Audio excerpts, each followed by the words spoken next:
Well, guys, all good things must come to an end, and that, of course, includes our dear zoo, Boggy Bottom Zoo. Now, welcome back, everyone. In case if you are just showing up today, why are you starting at, like, literally the last episode? I don't know why you guys do that.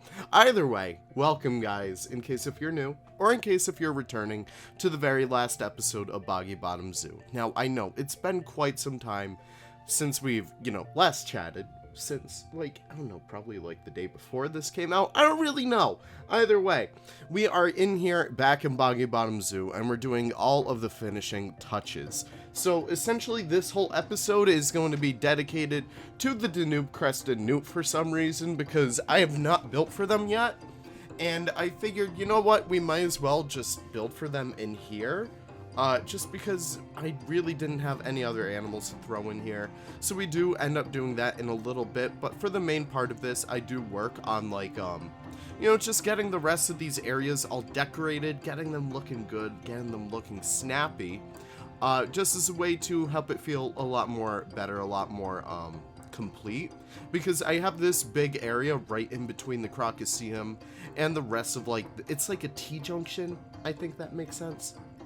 So essentially, I really just want to decorate that all up and have it feel a little bit more lived in and give it a little bit more purpose. So we kind of turn this area, since we are in Australia, into a little bit more of an Australian walkway where we kind of go through some indigenous as well as some Aboriginal artwork, art decorations, and stuff like that, cultural history with these beautiful wooden beams. By the way, easily one of my favorite packs, the Australian pack, in case if you guys aren't already aware.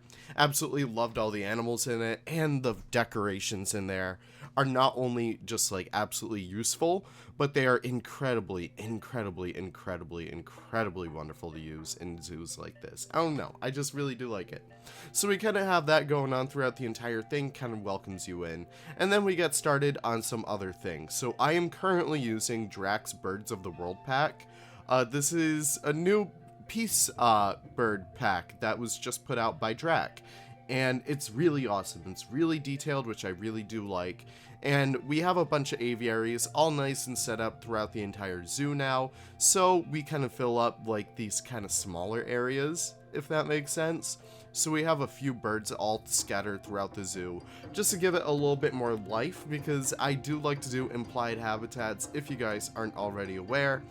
Most of the time, I love to go even beyond that and even make mods for some animals. I know it's been quite some time since we've had, like, a little bit of a mod episode. I know it's actually quite refreshing, if I'm going to be completely honest. So we get some classic Australian birds in here. We have ballymynas, even though they aren't really Australian. They're pretty common in Australia zoos. We have some cockatoos, we have some, like, vultures, I think, and we have some, like, general parrots. Nothing really too crazy, of course. I really didn't want to go, like, ham with the aviaries. I just really wanted them to be an accent to the rest of the zoo itself. And now, we're finally building in the building that I've dreaded building in for so long. Try saying building that much. I dare you guys to. It's not fun. Either way, we are building for the Danube Crested Newt back here, and I really just wanted to give it a nice little kind of hidey hole. A lot of the zoos that I've been visiting recently have little exhibits inside the entrance, kind of like right when you walk in. I know Miami has one where it's like flamingos before you can even before you even enter the zoo. A few of the zoos up here, like Buttonwood, have exhibits within the entrance. I know Naples has one as well. So essentially that's what I'm kind of going off of. So I have this little bit of a prelude into the zoo. And of course we have to use our friends the Danube Crested Newt. Obviously, you guys can probably tell that I'm not the biggest exhibit animal fan. I don't really like to use them all that much. I feel like they're not really that useful. Anything that I could do with exhibits, I could do so much better with mods and, like, small pieces. But of course, I really wanted to get all our creatures in here, and that even included our little silly newt friend. So I really do like his habitat. feels nice and colorful, especially for the interior of in here. I really want to have this also nice rustic kind of feel inside this entire entrance. So we do end up using a lot of support beams, and we also use a lot of miscellaneous decorations. What with your sacks, with your pots and your pans, even like a wheelbarrow and like something up there, I genuinely forget. But we kind of work with that in just a little bit. I also wanted to decorate the back of there. And here we go onto like the miscellaneous decoration. By the way, apologies. I have like a little bit of a stuffy nose right now, so if I sound kind of nasally, I apologize.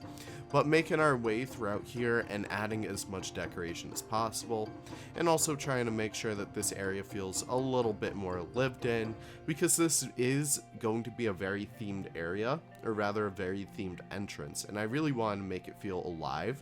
So that's what we kind of do right there, and we kind of hide like this stuff off the top of the roof. Don't tell anyone, but I really didn't do custom roofing for this build. Probably should have, but like, I don't want to. So just ignore that, it's fine.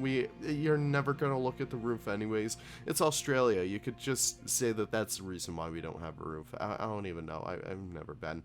Either way, I really wanted to build a nice little alligator statue over here as well. I used to have a compass over here, if you guys remember that, but I kind of did away with that. But either way, we're using some Keyboard Keepers plushies over here, as well as a few other items, just to help create a beautiful looking gift shop. I really wanted to have this come into play, just because, I don't know, I really wanted to build a gift shop. Don't really know why, but we're using a bunch of these. Unfortunately, I didn't have their Wetlands DLC gift shop items like all set and done, so we kind of make use of all the other animals that we use, which I think is kind of cheeky, a little funny too. And we also make it carpeted in there because I really want to break up the monotony of that of like the black asphalt, because it looked way too jarring in like an area that's supposed to be for kids and stuff like that. So we're kind of making our way throughout there and trying to make everything feel as nice and as clean as possible. So we essentially make some nice tables as well, and we kind of color them a little bit more because I did feel like we needed more of a splash of color in here. And I don't know, it really does come into play with how nice and how lived in this gift shop is. Now, don't tell anyone, I didn't even put a cash register in here. But who cares? It is fine. Making our way throughout here as well and adding some more support beams and just making sure that this entire building can actually support itself. And we also do some stuff over here as well with trying to create it like, you know, trying to support it on both sides and have it go on both axes? I don't really know. And I also wanted to cover up the top of that, and the Arctic wood roof flat, I guess, oh no, has a really good underside texture, and we kind of hide the overside with a bunch more props as well. All behind there is kind of just like useless space, so we don't really need to even worry about that. So we kind of make our way throughout here as well, and making sure that everything looks mighty fine and clean. And yeah, we start to add a few crates. I believe those are from Just Goron. And we also add a bunch more props as well. I put a couple chairs up here, not really sure why. Hey, maybe, you know, the zoo director keeps all this crap up there. Who really knows? Adding a bunch more sacks, because why wouldn't you? And adding a lot more pots and pans, just because it just feels right. I also opt to add, like, you know, some cloth hanging down. I add some tires, and I even think I add a boat, just because it was such a nice piece to fill up some area that I felt like that was pretty good right there. I'm not sure if I add the wheelbarrow or not, but hey, who knows. And also just generally decorating our gift shop over here. Nothing too crazy.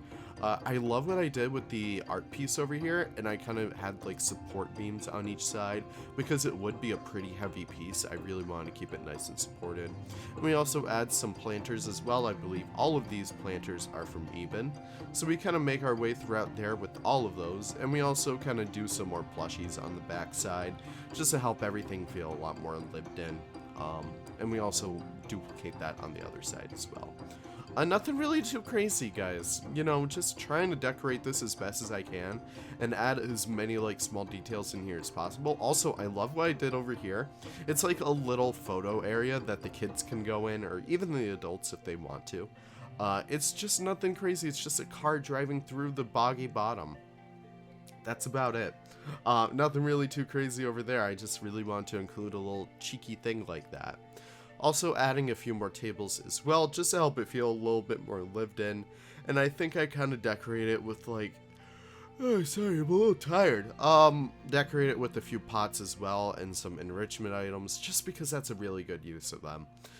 And I'm also doing a lot of foliage work in this episode as well. A lot of it is in between takes, so you may see some areas get decorated that we didn't really show off on camera. That's just because I really wouldn't want this to be the entire episode. I just want to give you guys a good idea of what I'm doing over here. And also adding some palm trees. I felt like this entire zoo really missed palm trees. So we kind of go throughout it and try and add as many as we can. And also, I was having some issues with the signs. With not only the signs, but anything that had like a drop-down button. So we kind of fixed that later down the line. We kind of reload the game in a bit. But I did add a few macaque signs, and we do kind of clean that up later down the line. So we kind of just add that, and then we throw them a couple places just to make sure the guests are staying educated.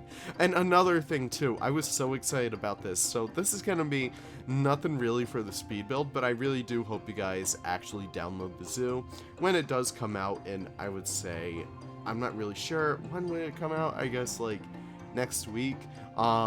Definitely go play around and listen to the music throughout the zoo, because I tried my best to choose the best music for each area, and I felt like it was such a really good experience just trying to add as many of these smaller details as possible. And not only the music, I also add ambient noises. I added a whole bunch of ambient noises just to help it feel a little bit more alive, and it really does. It really helps it feel so much brighter in the zoo, if that makes sense.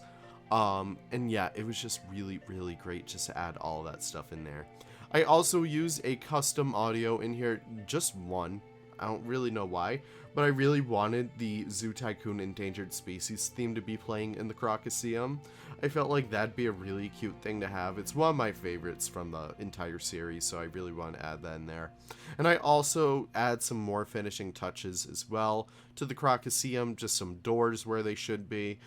Those would be like staff and keeper access. And here we go into, all the jazz with the audio speakers and the ambient speakers. And for some reason, I absolutely forgot that I left my computer. I don't know what I was doing at this point. I kind of just up and walked away. So I hope you guys enjoy watching that for a couple seconds until now, where it finally shifts over.